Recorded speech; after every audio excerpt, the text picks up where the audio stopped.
Ok, vamos a hacer un pequeño recordariz de la anatomía de la retina. Vamos a tratar estos temas: anatomía, algo breve, degeneración macular, retinopatía diabética, hipertensiva, algo, sobre todo el enfoque quirúrgico de desprendimiento de retina y un mix. Sabemos que la retina es una capa fina, delicada, que reviste la parte interna del ojo. La parte externa está en contacto con la coroides por el EPR y la cara interna en contacto con el vitrio. Un ratito, voy a admitir a un compañero.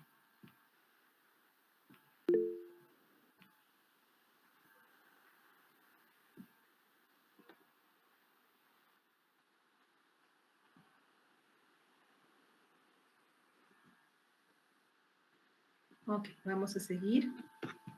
Y la parte interna en contacto con el vitrio.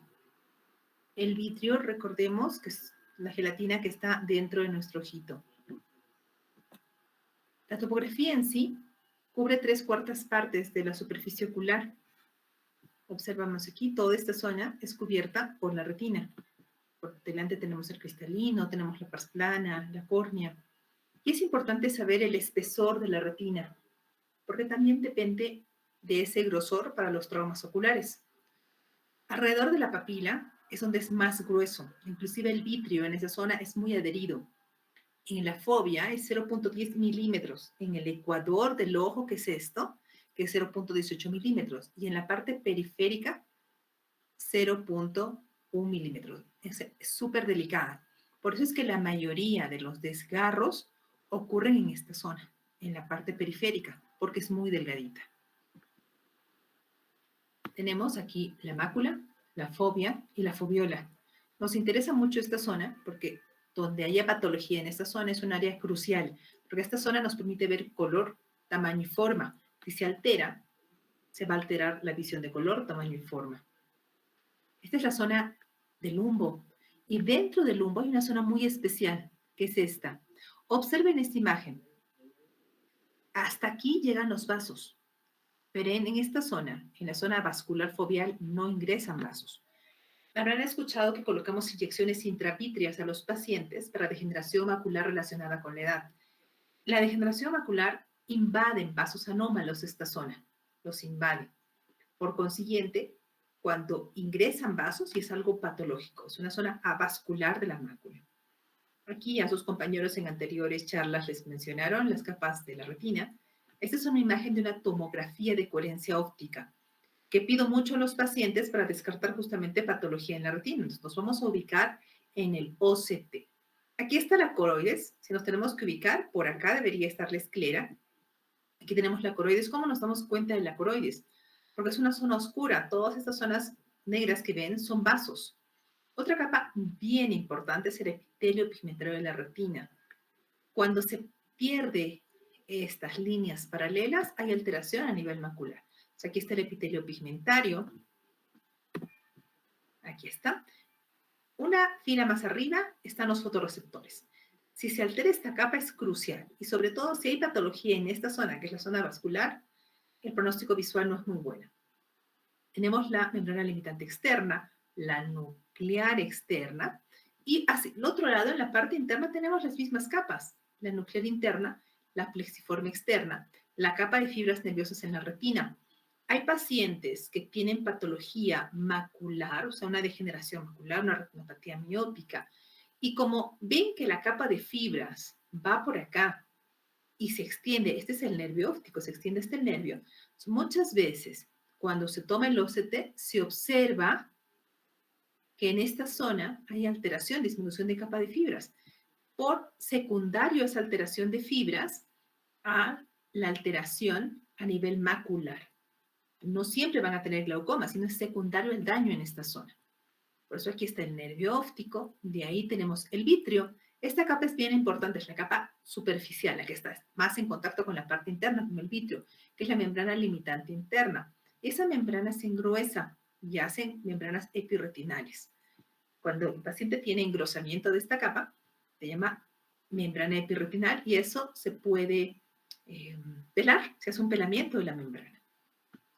Algo breve sobre degeneración macular relacionada con la edad. Es muy importante tenerlo en cuenta. Todos tenemos abuelitos, papás, personas mayores de 60 años. Esta patología es muy frecuente. De 30 personas que estamos acá, 10 vamos a hacer la enfermedad. Por eso es importante conocerla, diagnosticarla a tiempo.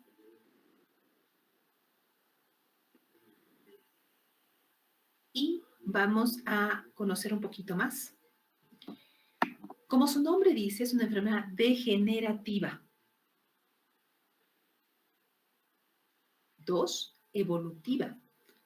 Si hoy día el paciente se tomó la tomografía, no va a ser igual en 3 o 4 meses, puede variar mucho.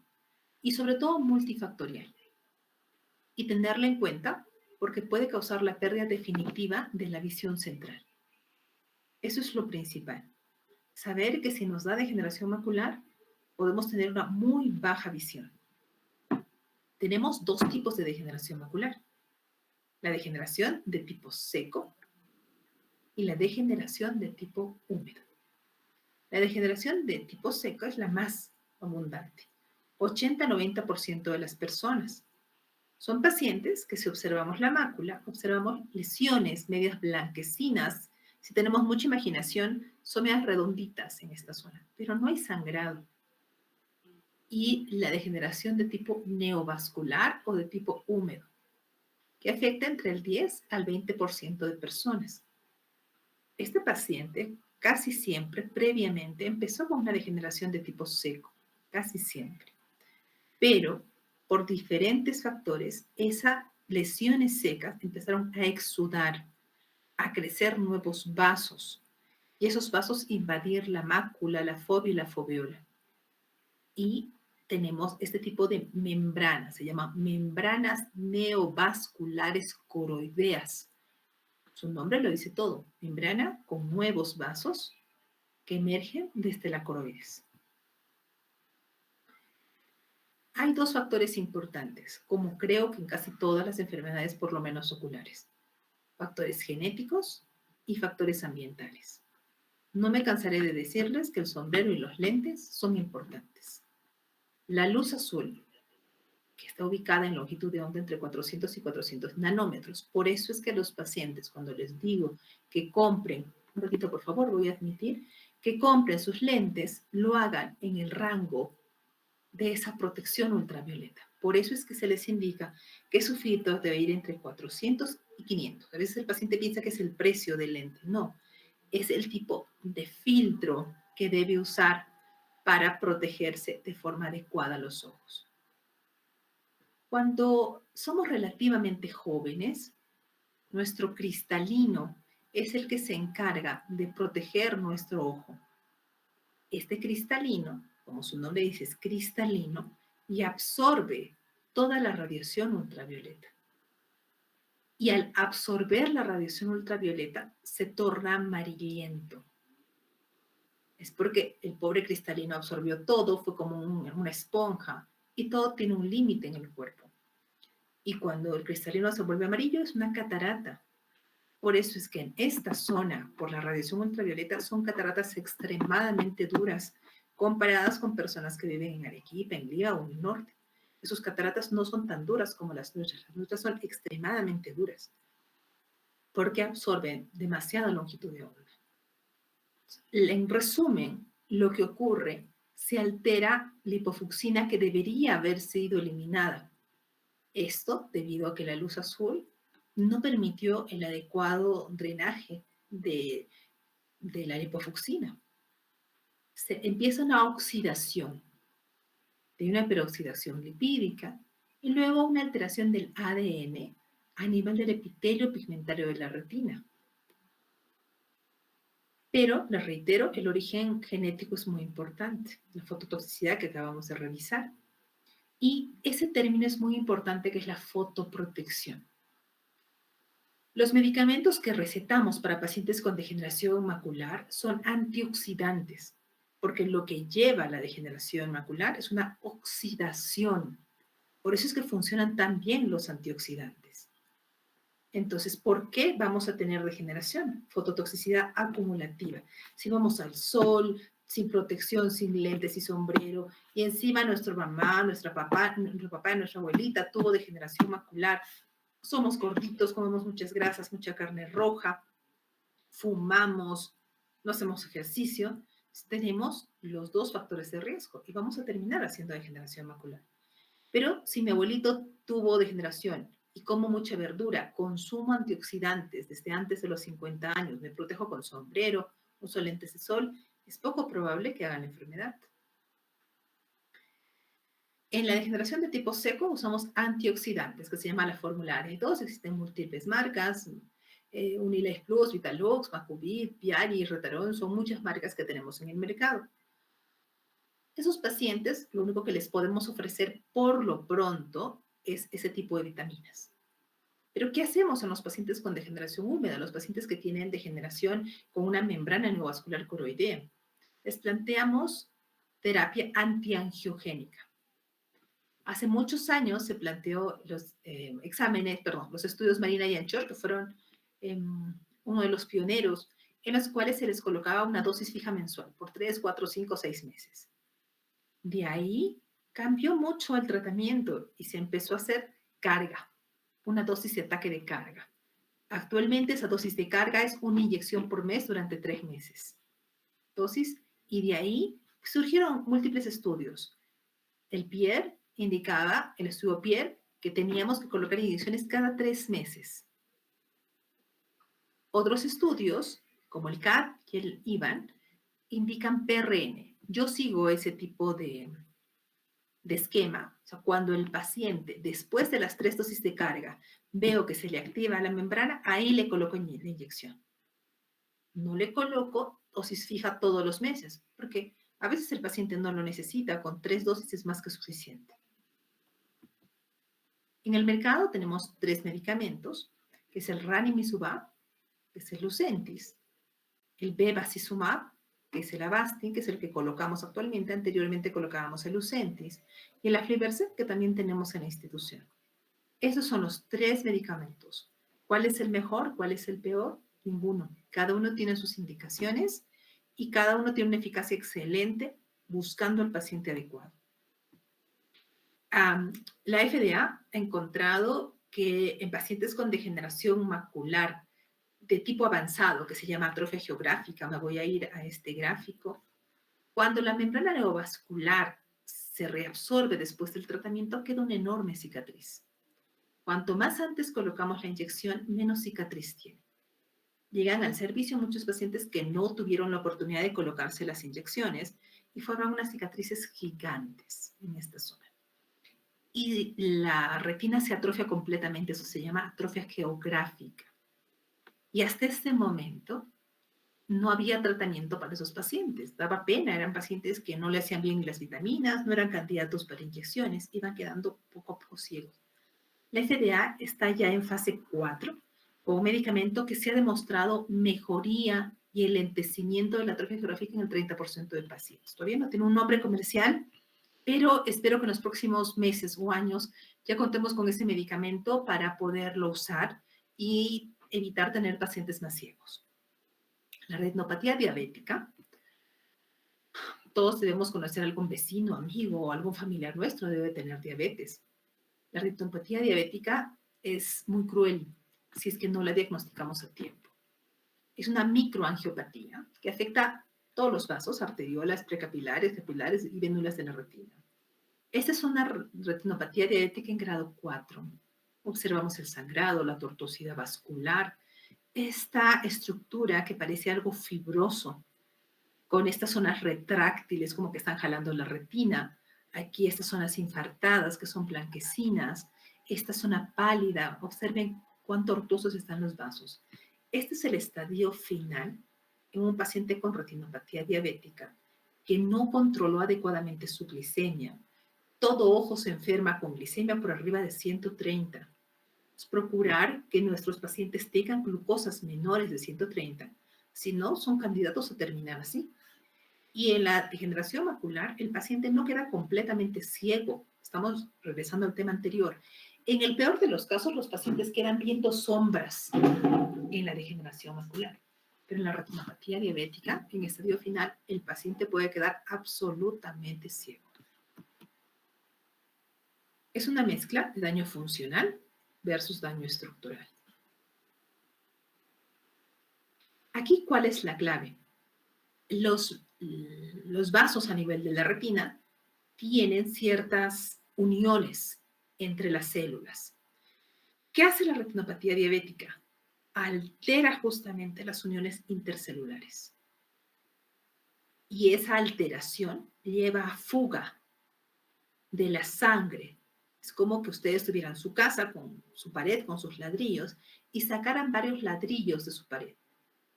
Si llueve, o por ejemplo ustedes están manguereando o algo, por esos huequitos va a salir el agua. Lo mismo ocurre con la sangre. Como se alteran las uniones intercelulares, quedan espacios en la pared de los vasos.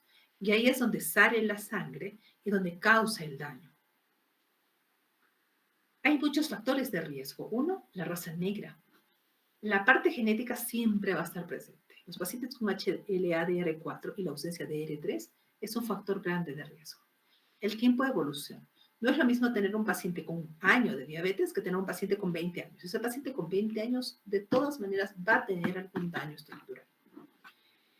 También son factores de riesgo a la vez que ser diabéticos, ser hipertensos y ser obesos. Y tener el factor de crecimiento insulinoide elevado. Y el embarazo. Por eso toda paciente diabética, sea tipo 1 o tipo 2 que se embaraza, debe de tener fondos de ojo muy frecuentes. No vayan a sorprenderse que una paciente antes de embarazarse ni siquiera tenía retinopatía diabética y al final del embarazo termina con retinopatía diabética proliferativa. Eso ocurre. Como vemos aquí, es una mezcla de múltiples factores. No olvidamos el estrés oxidativo. Por eso muchos de los tratamientos están hechos de antioxidantes. Los productos finales de glicación, la proteínquinasa, la inflamación, el sorbitol, todo esto se une. ¿Y qué causa? Alteración de la permeabilidad vascular, disfunción vascular y neovascularización. Muy similar a la degeneración, porque la degeneración macular también tiene neovascularización. ¿Qué complicaciones puede tener? Esta es mucho más agresiva que la degeneración macular.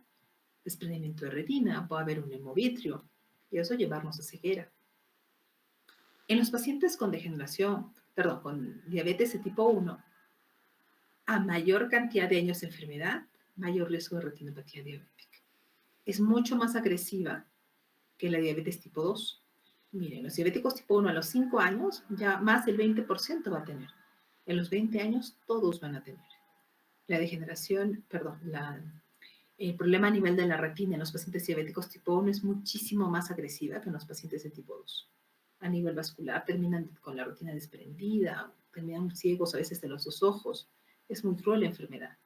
Mientras que a los 20 años, un diabético tipo 2, solamente el 60% va a tener una retinopatía bastante avanzada. Tenemos acá una clasificación en la cual al inicio, pues el paciente viene, se hace sus controles anuales. No olvidar que todo diabético tiene que tener por lo menos un fondo de ojo al año, por lo menos. Observamos, no hay ningún cambio, indicamos que no hay retinopatía diabética y le indicamos control anual. En un paciente diabético encontramos microneurismas. Es como que a los vasos le salieran pequeñas protuberancias en las paredes. Esos son los microneurismas. Este paciente no le digo que venga al año, le digo que venga a los 6 meses. Pero si nota una disminución de agudeza visual rápida, que venga a los 3.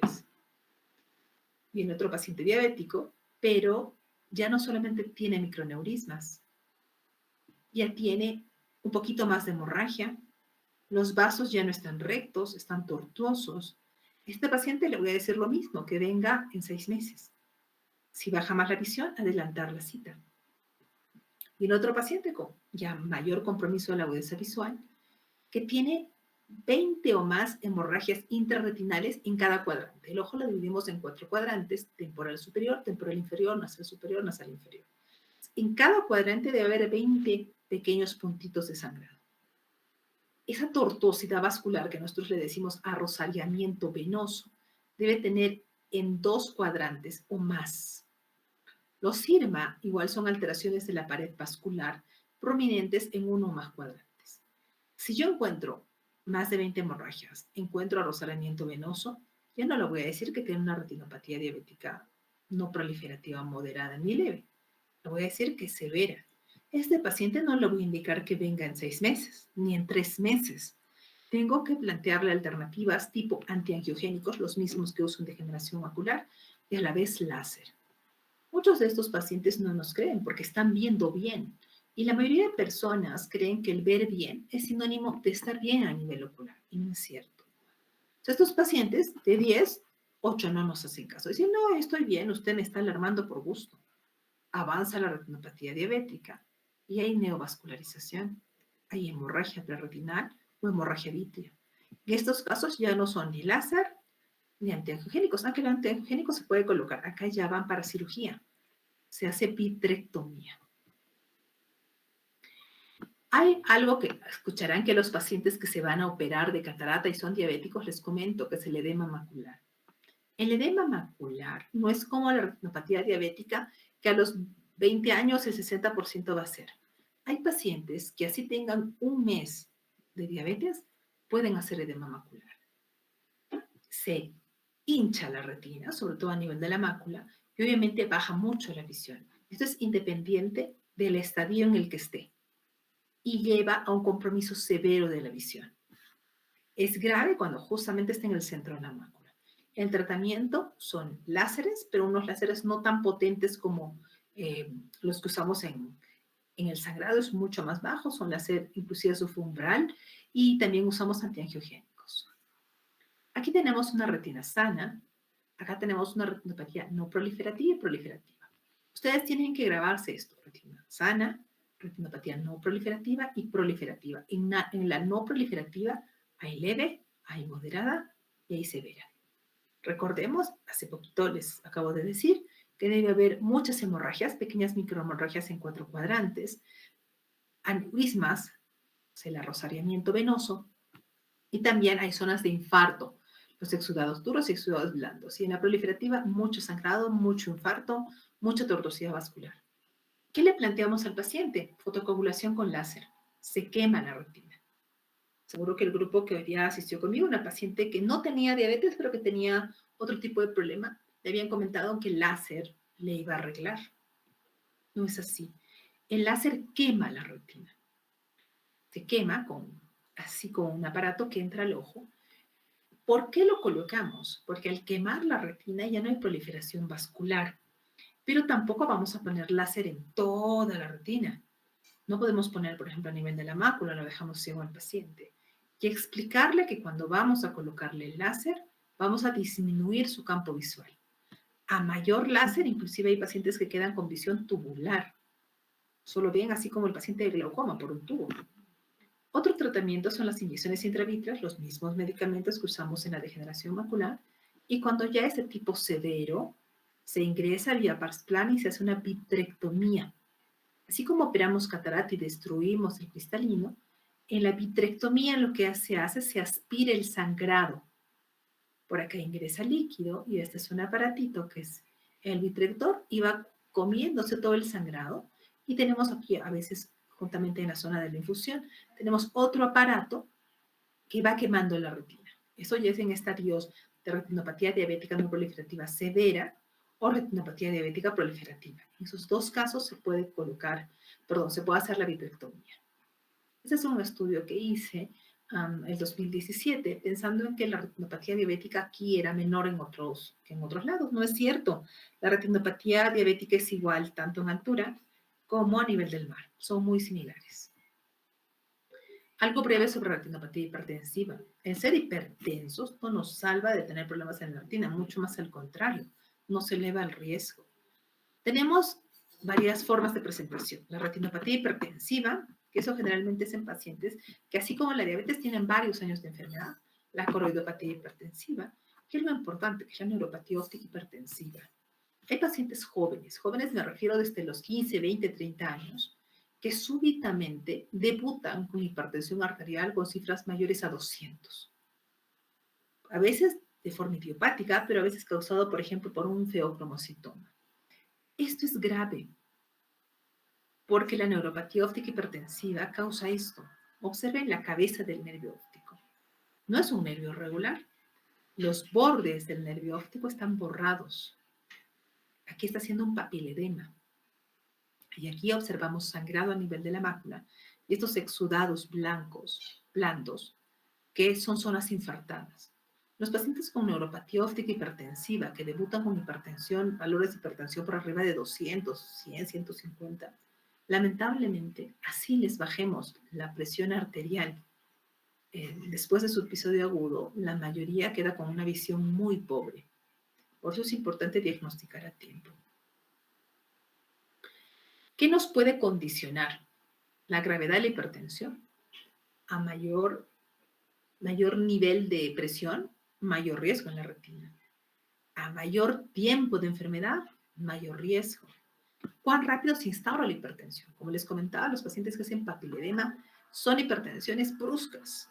Debutan con presiones altas, que es distinto a una persona que de a pocos va haciendo la enfermedad. Es importante también si hemos tenido lesiones en el árbol vascular y la edad del paciente. A menor edad es mucho más agresiva la retinopatía hipertensiva. ¿Qué ocurre? ¿Qué pasa con la retinopatía? Muy similar a la retinopatía diabética. Se alteran los vasos, se aumenta el grosor. Igual el arrosariamiento venoso, de las venitas de ser tan rectas, con paredes muy simétricas, empieza a formarse así como un rosario, como que fuera una salchicha ahí en la pared vascular.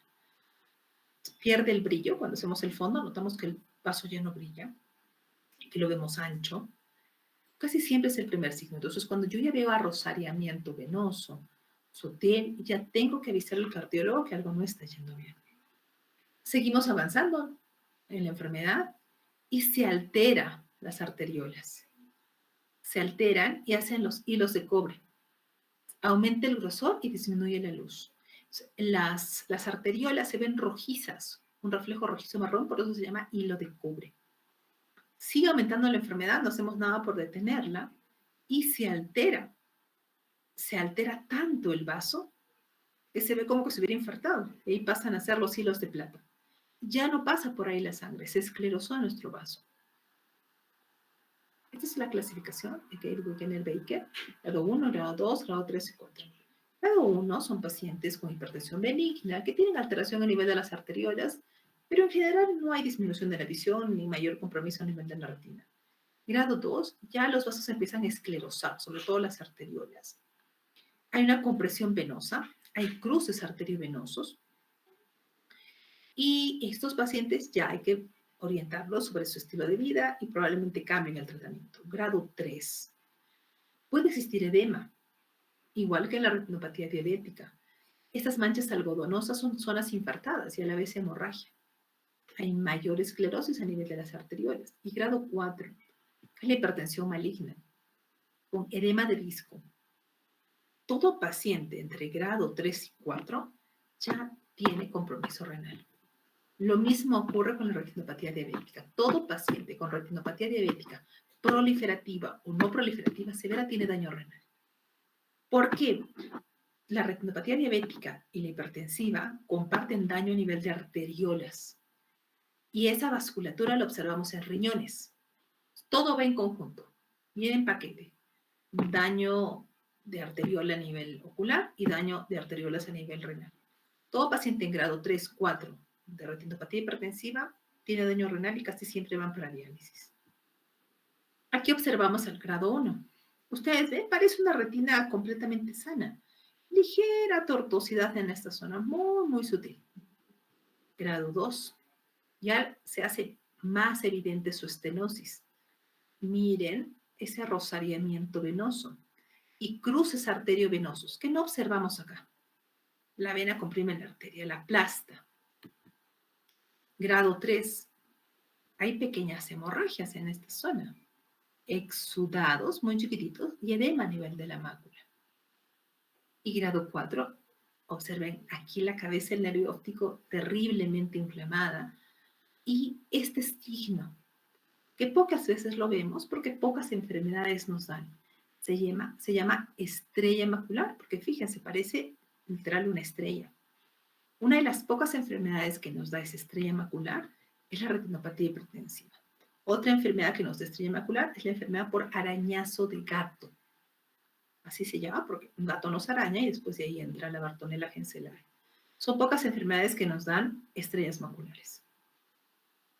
Aquí están los benditos exudados, son zonas infartadas de la retina. ¿Y qué hacemos? No hay mucho que hacer.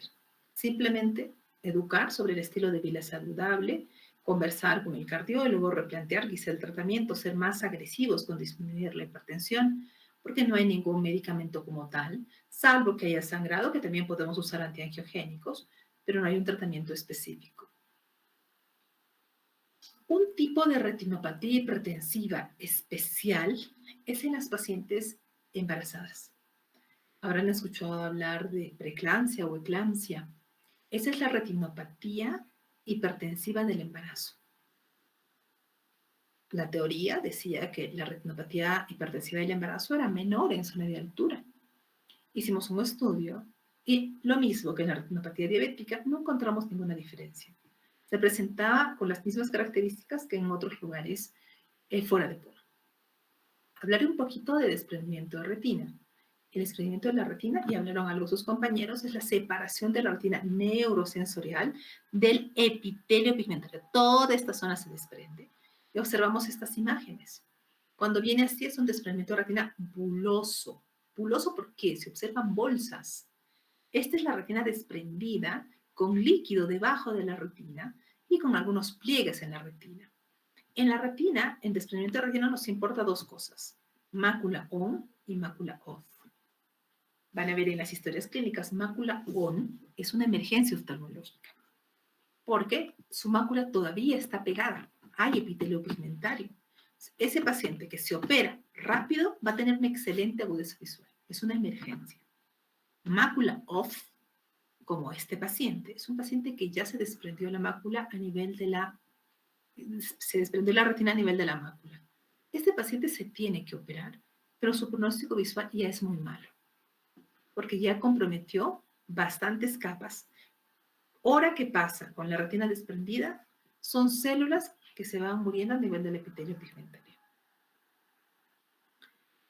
Muchos de nosotros debemos de tener rupturas periféricas que ni nos enteramos, por eso es importante hacernos fondo de ojo. Hay una degeneración a nivel de la periferia de la retina, que es un adelgazamiento justamente de la retina, que se llama degeneración tipo latiz.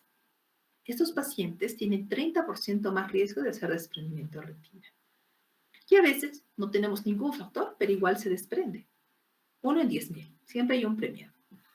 Y en los pacientes que operamos de catarata, así no sean miopes, así no tengan latiz, se eleva un poco el riesgo del desprendimiento por el movimiento a nivel del vitrio.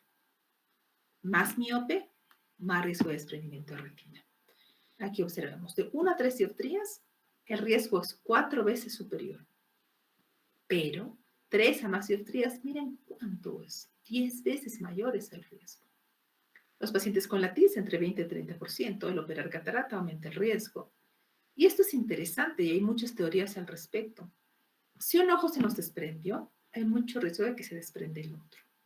Uno, porque también puede tener degeneraciones retinales periféricas, pero también algo que se llama oftalmía simpática, que es como que el otro ojo, el cuerpo reacciona contra el ojo sano y lo desprende. No olvidamos de los traumas, que es algo muy frecuente para aumentar el riesgo de desprendimiento de retina. ¿Qué cosas nos pueden orientar o alarmar para pensar en un desprendimiento de retina? El desprendimiento de vitrio.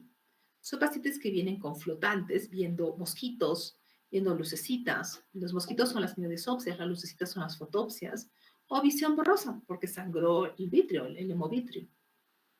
En esos pacientes, un 15% puede tener una ruptura retiniana. Hay rupturas retinianas que nos pueden avisar varias semanas, inclusive meses, antes de producirse el desprendimiento de retina. Son pequeñas zonas, generalmente periféricas, que van jalando la retina. Ahí es donde empezamos a ver fotopsias, como luces que se prenden y apagan, como arcoíris. La degeneración latiz, siempre tenerla presente. Hay agujeros, por ejemplo, el agujero en la mácula, que puede ser traumático o idiopático, es un factor de riesgo para el desprendimiento de la retina. Y rupturas en herradura, que son bastante grandes. Este es el latiz. Por acá debe estar la pars plana, la pars plicata me parece que es esto, Y la retina, que normalmente debe de tener este color, empieza a tornarse medio oscura. Y puede haber estos huequitos que se llaman opérculos. Estos son los síntomas. Los pacientes nos dicen, no, veo un mosquito, veo algo que se mueve, un gusanito por ahí. Aquí tenemos las miodesopsias. ¿Y qué signos? La mayoría de pacientes con desprendimiento de retina les va a decir que están viendo como una cortina que sube y baja. Es esta cortina, un líquido subretinal. En la cámara anterior se puede ver pigmento. ¿Por qué? Al momento de desprenderse la retina, alteró el epitelio pigmentario. Y el epitelio pigmentario, como su nombre dice, es pigmentado. Por lo consiguiente, pueden ver como los pequeños puntitos cafés flotando en cámara anterior. Ah, aquí está. El signo polvo de tabaco. Así se observa. Cuando vemos esto, es muy probable que sea un desprendimiento de retina. Aquí tenemos un paciente con una retina normal, llega con un desgarro gigante, porque compromete más de un cuadrante. Y si somos más acuciosos, observen este punto. Este es un paciente que tenía un agujero en la mácula y que probablemente por factores condicionantes a nivel del vitrio hubo un desgarro gigante. Este es en boca de pescado. Observen este margen vertido hacia afuera. Son desgarros bastante grandes. Hay desgarros reumatógenos, que son porque hay un agujero. Y en este caso, ¿qué se tiene que hacer? Primero, localizar el desgarro, ponerle láser. Se genera una quemadura en esta zona. A veces también se puede hacer un bucling escleral. Es como que a nivel del esclero se pone un refuerzo. Cuando hay mucho líquido, se tiene que hacer el drenaje del fluido subretinal y se puede colocar gas al momento de operar. En sí, el tratamiento involucra poner gas, eso se llama neumoretinopexia. Cerclaje escleral, es como que en esta zona le generamos una cintura al ojo, se le coloca un cerclaje de silicón, y lo que casi ahora todos hacen es vitrectomía vía parcial. Los retinólogos que se han formado antes, a la antigua, todavía hacen eso y que tiene mucha validez. No todo en sí es vitrectomía, pero es lo que está de moda. Con la vitrectomía, ¿qué hacemos? Sacamos el vitrio, lo teñimos y pegamos esa retina desprendida. Se puede pegar con gas, se puede pegar con aceite de silicón. Es muy importante la prevención en el desprendimiento de retina. Pacientes con desprendimiento de vitrio, siempre acudir a su fondo de ojo. Pacientes miopes, fondo de ojo. Pacientes operados de catarata, fondo de ojo. Si no, se nos desprendió de un ojo, siempre estar alerta en el otro ojo. Y evitar los traumas. No, en este caso, todo paciente con riesgo, evitar caer, golpearse y tener otro tipo de accidentes. Y lo más importante, no hacer un fondo de ojo con lupa, como lo que hago en consultorio, es dilatarlo y ponerse el frontoluz y usar la lupa, pero de 20 dioptrías. Con eso vemos la retina periférica. Vamos a ver patología mixta vitrorretiniana. Esta es una patología muy especial. Cuando ustedes vean, quizá alguna vez, si alguno de ustedes es oftalmólogo, y ve esta imagen, es como que en la mácula el paciente tuviera una yema de huevo. Esa es una maculopatía que se llama viteliforme, la enfermedad de Best. Es una alteración a nivel del epitelio pigmentario y generalmente ese tipo familiar. Si uno de los miembros de la familia tiene, es probable que el resto de hijos lo tengan. No hay tratamiento, simplemente observación, y esto puede aparecer en pacientes pediátricos. Aquí observamos que hay distintos estadios, aunque también, estas son otro tipo de maculopatías. Aquí maculopatías en Drusen, distrofia en patrón. Tenemos acá hemorragias vítreas. Hay algo que sí tomen en cuenta, que es la retinosquisis. La retinosquisis es la separación de la retina, pero que no necesita cirugía. Son pacientes que aparentemente tienen ahí el desprendimiento de retina, porque sí la retina está desprendida, pero simplemente requiere observación. En estos pacientes a veces se puede poner láser o a veces no. La degeneración macular, que siempre tenerla presente. Y opacidades de vitrio no hemorrágicas. Hay pacientes que estaban viendo bien y de un día al otro nos dicen, no, empiezo a ver como que todo estuviera nublado. No tienen catarata, la presión está bien. El problema fue el vitrio. Hay pacientes a partir de los 35 años que su vitrio se empieza a hacer como más sólido, empiezan a aparecer como burbujitas, como que en la gelatina que comemos hubiera grumos. Estos son los famosos flotantes. Así se observa a nivel del vítreo. Pero también existe una vitreitis como tal. Esto es normal, es algo fisiológico. Pero la vitreitis o la vitritis es la inflamación del vítreo. La vitritis puede presentarse en múltiples patologías. Pars planitis, que es una inflamación autoinmune de la pars plana, generalmente en niños, uveitis de tipo posterior y endoftalmitis. Por ejemplo, acá tenemos algo que se llama el signo faro en la niebla. Si somos acuciosos, fíjense acá al fondo, hay una manchita blanca. Es un paciente con toxoplasmosis. La vitritis es muy frecuente en la toxoplasmosis. La hialosis asteroidea, que son cristales de colesterol flotando a nivel de la retina. También hay amiloidosis a nivel ocular, así como hay amiloidosis a nivel cerebral, que es un precursor de la enfermedad de Alzheimer. También tenemos amiloidosis a nivel ocular. El tema que trataron la semana pasada, la obstrucción de la arteria central de la retina, que es una emergencia. Acá la mácula se ve roja, como una fresa, como una cereza, y toda la zona infartada blanca. Hay otras enfermedades mucho menos frecuentes. Yo nunca he visto toxicidad por gentamicina, pero la literatura lo reporta. Y acá tenemos la enfermedad de Tay-Sachs, que recordemos que es una enfermedad a nivel sistémico. También tenemos los pliegues coroideos. Fíjense acá el nervio, fíjense acá la mácula, y observen estas líneas como que fueran horizontales. Esto se puede presentar en todas estas enfermedades: degeneración, tumores, escleritis, papiledemia, hipotonía, que es muy frecuente en la hipotonía, en pacientes hipermétropes, pacientes con microftalmos. Hoy día vimos un paciente con edema macular cistoide. Son pacientes jóvenes que están pasando por etapas de mucho estrés, o también pacientes posoperados de catarata, que se levanta la mácula. Aquí está un signo que se llama signo del helecho. Si ustedes ven, parece un helecho. Son máculas que se levantan solas. Hay un líquido debajo en el borde entre el epitelio pigmentario y la retina neurosensorial. Puede bajar solo si es que el paciente mejora su estrés, si es que mejora su calidad de vida, pero hay edemas maculares que también son bastante resistentes. Este es frecuente en pacientes jóvenes estresados. Aquí observamos exudados duros y exudados blandos.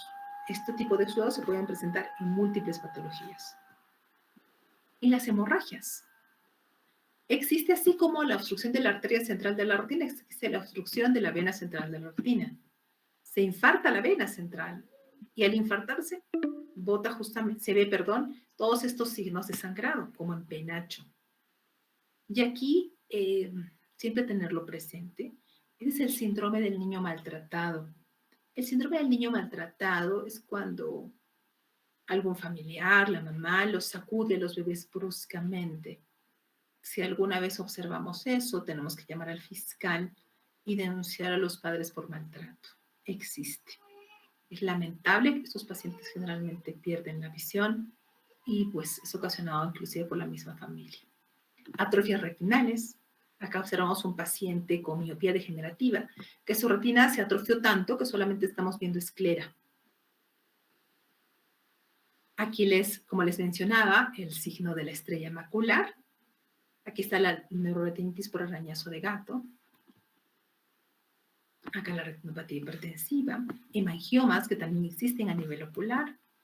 Y la retinitis puede ser por múltiples causas. Citomegalovirus, puede ser necrosis retinal aguda, que es producida por el herpes y también por sífilis. Y acá algunos han tenido la oportunidad de ver pacientes con retinosis o retinitis pigmentaria, en la que se observan este signo, que son las espículas óseas. Se altera toda la capa a nivel del epitelio pigmentario. Hay distintos grados, muchas veces empieza así la retinitis o la retinosis pigmentaria, y en estadios finales está lleno de espículas óseas, toda la retina. ¿Por qué es importante diagnosticar esto? Porque si la mamá tiene y justamente se casa con otra persona que también tiene este gen, pueden tener hijos ciegos. En este tipo de enfermedad siempre se hace la consejería genética para que vean si sus hijos van a tener ceguera debido a esto.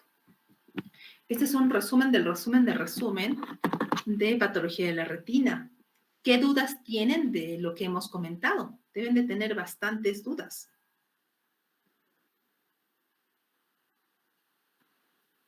¿Qué dudas tienen?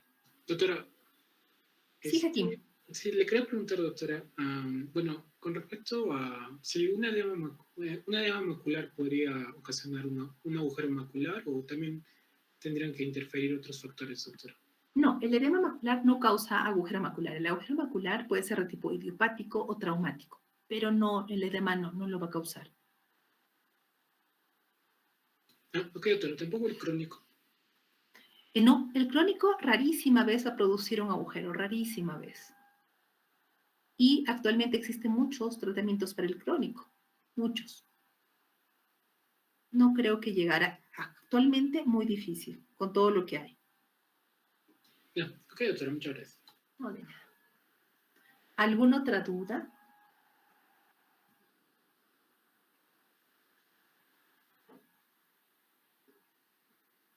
¿Alguna Doctora, duda? buenas noches. Hola, Rubí.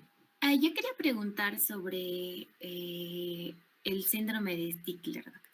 Es un Ok. factor de riesgo para retinopatía hipertensiva, nos dijo, pero no entiendo cómo es que se relaciona, o más que todo el tratamiento, cuando es causado por esto, cómo se debería hacer el manejo.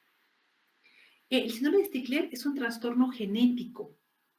Entonces, que no solamente se presenta a nivel del ojo, sino también a nivel del oído y articulaciones. Y es progresivo. Entonces, este es un factor de riesgo. La retinopatía hipertensiva, lamentablemente, no existe tratamiento. Simplemente es controlar la enfermedad de base. Si hay sangrado, antiangiogénicos o láser. Pero en sí, así sea el síndrome de Stickler, simplemente es controlar la enfermedad que alteró la vasculatura y que produjo la retinopatía hipertensiva. O sea, no hay un tratamiento específico. Ya. Muchas gracias, doctora. No, de nada. ¿Alguna otra duda?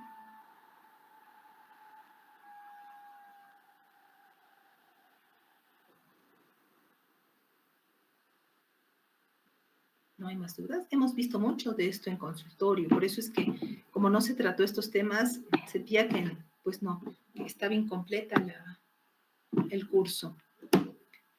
¿Ninguna otra duda? Ok, si no hay más dudas, damos por terminada la clase. Estas diapositivas se las paso a su delegada para que les haga llegar, porque igual también va a entrar en el examen. Ya coordinaremos probablemente en las siguientes semanas para tomar el examen teórico.